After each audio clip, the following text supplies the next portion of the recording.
السلام عليكم ورحمة الله وبरकातुहू। كيف حال يا जमा अहला व सहला बिकुम फिर शेख मोहम्मद फरकान व्लॉग्स। कैसे आप सब? उम्मीद करता हूँ बिल्कुल ठीक होंगे और मेरे नए व्लॉग में आप लोग का वेलकम। मैं आज जा रहा था हरम तरावी और क़यामुल लैल पढ़ने, सोचा आप लोगों के साथ शेयर किया जाए। उम्मीद करता हूँ आप लोगों को मेरा ये व्लॉग बहुत पसंद आएगा। आगे मिलता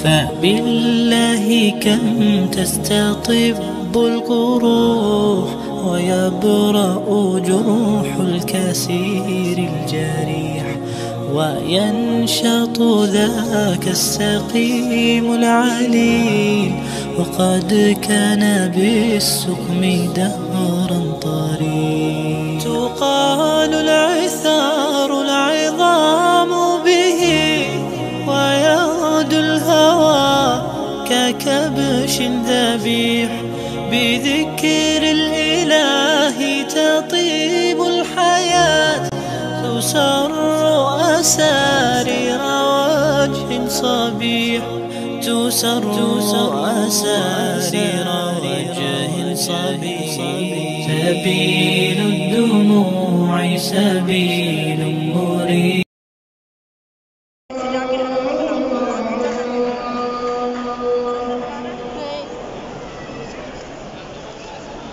أشهد أن محمدًا رسول الله.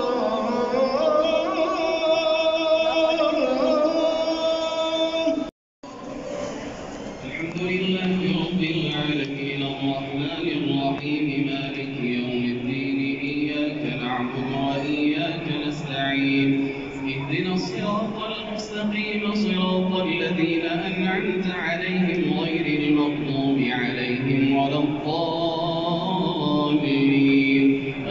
آمين. ووهبنا لداود سليمان نعم العبد إنه أواب। माशाल्लाह तबारकल्लाह। ये देखें हरम का रश, देखें आके ठंडी खैर है।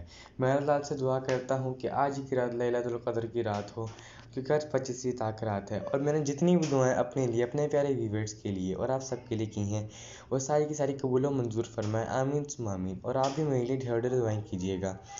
उम्मीद करता हूँ आप लोग को मेरा ये तरावी व्लॉग पसंद आया हो। व्लॉग पसंद आया हो तो वीडियो को लाइक करें, शेयर करें और कमेंट करना ना भूलिएगा। और चैनल को सब्सक्राइब करना और बेल आइकन का बटन भी दबाना ना भूलिएगा। जज़ाकल्लाह खैर। मिलते हैं अगले व्लॉग में। अल्लाह हाफ़िज़।